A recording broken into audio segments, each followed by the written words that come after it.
দক্ষিণ কোরিয়ার সিনেমা মানে বিশ্বজুড়ে এক অন্যরকম উন্মাদনা।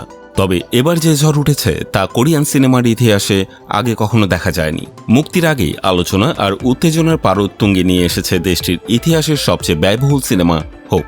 15 জুলাই বড় পর্দায় আনুষ্ঠানিকভাবে মুক্তি পাওয়া এই সাইফাই থ্রিলারটি অগ্রিম টিকিট বিক্রির সব রেকর্ড ওলটপালট করে দিয়েছে। মুক্তির 2 দিন আগে দর্শকেরা টিকিট কিনতে এমনভাবে হুমড়ি খেয়ে পড়েন যে কোরিয়ান ফিল্ম কাউন্সিলের তথ্য অনুযায়ী মোট বিক্রি হওয়া আগাম টিকিটের প্রায় 62.1% একাই এই সিনেমার দখলে। মাত্র কয়েক ঘন্টার ব্যবধানে 3,90,000 টিকিট বুকিং হয়ে গেছে, যা চলতি বছরে মুক্তি পাওয়া যে কোনো সিনেমার চেয়ে দ্রুততম। বিশ্বজুড়ে চলচ্চিত্র প্রেমীদের মাঝে এই পাগলামির অন্যতম মূল কারণ হল এই সিনেমার মাস্টারমাইন্ড ডিরেক্টর না হং জিন।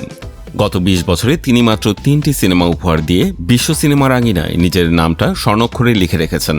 দীর্ঘ 10 বছরের এক লম্বা বিরতি কাটিয়ে এই জাদুকরী নির্মাতা যখন নতুন প্রজেক্ট নিয়ে ফিরছেন, তখন দর্শকদের হলে যাওয়া ছাড়া আর কোনো উপায় ছিল না।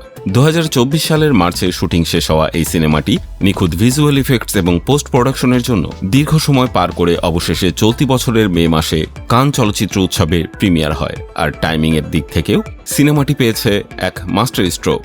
অগ্রিম টিকিট বিক্রিতে দ্বিতীয় স্থানে থাকা স্পাইডারম্যান ব্র্যান্ড নিউ ডে মুক্তি পাবে জুলাইয়ের শেষে। ফলে আগামী 2 সপ্তাহ বক্স অফিসে কোনো রকম প্রতিদ্বন্দ্বিতা ছাড়াই একতরফা রাজত্ব করতে চলেছে হোপ। তবে হোপের রাজকীয় যাত্রা শুধু কিছু টিকিটের সংখ্যা বা কোটি টাকার হিসাব নয়।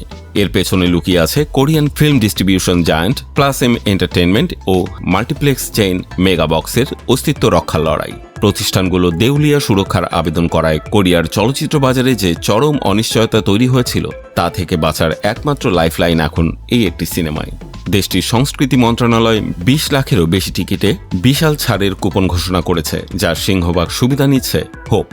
চলচ্চিত্র বিশ্লেষকদের মতে এই সরকারি বুস্ট এবং সিনেমার হাইপ মিলিয়ে কোরিয়ান বক্স অফিসকে মহামারীর আগের সেই সোনালী যুগে ফিরিয়ে নিয়ে যাবে।